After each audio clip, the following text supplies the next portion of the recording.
Good morning my dear student, मेरे प्यारे बच्चों। आज अपन सबसे पहले तो मेरे को ये बताओ, फर्स्ट लेसन सबका कंप्लीट हो गया? सबका कंप्लीट हो गया होगा और लर्न भी कर लिया होगा। आज अपन लेसन नंबर 2 पुल्लिंग, स्त्रीलिंग और नपुंसकलिंग शब्दों के बारे में जानेंगे। सबसे पहले तो आप बताओ पुल्लिंग शब्द कौन से होते हैं। पुल्लिंग शब्द जो पुरुष जाति का बोध कराते हैं वो पुल्लिंग होते हैं। स्त्रीलिंग जो स्त्री जाति का बोध कराते हैं वो स्त्रीलिंग शब्द होते हैं। और नपुंसकलिंग जो न स्त्री जाति के अंतर्गत आते हैं न पुरुष जाति के अंतर्गत आते हैं वो नपुंसकलिंग शब्द कहलाते हैं। जैसे मेरे प्यारे बच्चों, जैसे एक छात्र है, छात्र का मतलब लड़का, तो लड़का पुरुष जाति के अंतर्गत आता है या स्त्री जाति के अंतर्गत? पुरुष जाति के अंतर्गत आता है, इसलिए इसको हम क्या कहेंगे? पुल्लिंग।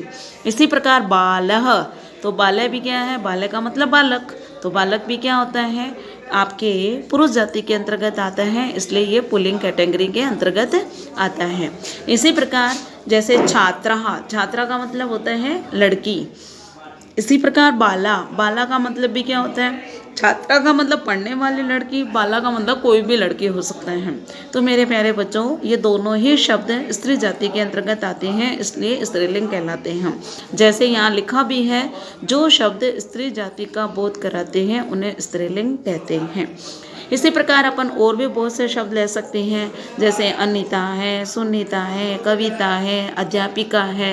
तो ये सारे के सारे शब्द स्त्री जाति के अंतर्गत आते हैं, इसलिए ये क्या कहलाते हैं?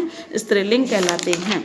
अब मेरे प्यारे बच्चों, अब अपन नपुंसकलिंग, नपुंसकलिंग में मैंने बताया कि पुल्लिंग और स्त्रीलिंग से भिन्न सभी शब्द नपुंसकलिंग के अंतर्गत आते हैं। जैसे पत्रम, पता न तो पुल्लिंग है न स्त्रीलिंग है, तो ये पुल्लिंग और स्त्रीलिंग से हटकर है, इसलिए ये क्या कौन सी कैटेगरी के अंतर्गत आएगा? नपुंसकलिंग। इसी प्रकार पुस्तक शब्द है, फल शब्द है, तो ये सारे के सारे शब्द किसके अंतर्गत आते हैं? नपुंसकलिंग के। अब मेरे प्यारे बच्चों, आज अपन जो सीखने जा रहे हैं वो है अकारांत पुल्लिंग शब्द। अकारांत पुल्लिंग शब्द, वैसे तो आप लोगों ने जान लिया कि पुल्लिंग शब्द क्या आते हैं। अब अकारांत चीज क्या होती है, अकारांत का मीन्स क्या होता है कि ऐसे शब्द जो पुल्लिंग के अंतर्गत आते हैं, पुरुष जाति के अंतर्गत आते हैं, परंतु उनके लास्ट में अ होना चाहिए, तो ऐसे शब्दों को हम क्या बोलते हैं? अकारांत पुल्लिंग शब्द।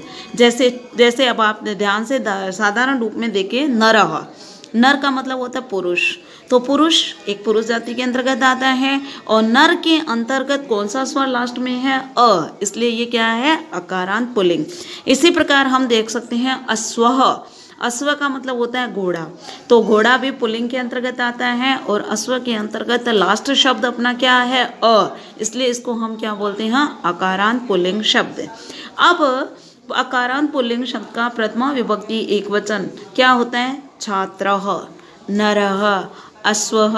इसी प्रकार अपन और भी बहुत से शब्द जैसे रामः, बालकः, कृष्णः, सुरेशः, महेश, इस प्रकार हम बहुत से शब्द ले सकते हैं जिनके लास्ट में ए आना चाहिए और वो पुल्लिंग कैटेगरी के अंतर्गत होना चाहिए, तो ऐसे शब्द क्या कहलाते हैं? अकारांत पुल्लिंग शब्द। जैसे एक एग्जाम्पल और भी उन्होंने दे रखे हैं, जैसे गज, गजा का मतलब क्या होता है? हाथी, पिका का मतलब कोयल, सूर्य का मतलब सूरज, मृग का मतलब हिरण, गदर्भ का मतलब गधा, विद्यालय का मतलब विद्यालय। तो ये सारे के सारे शब्द पुल्लिंग के अंतर्गत आते हैं और साथ में इनके लास्ट में अ बसता है, इसलिए इन शब्दों को हम अकारांत पुल्लिंग कहते हैं।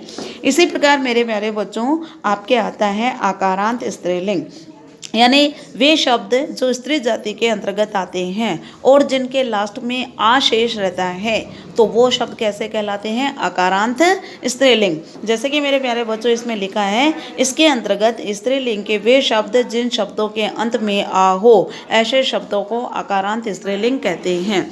जैसे कि उदाहरण के लिए अध्यापिका, कन्या, अजाहा, इन सब के शब्दों के अंतर्गत क्या आ रहे हैं? आ लास्ट में आ रहा है और ये सब पुरुष स्त्री जाति के अंतर्गत आ रहे हैं।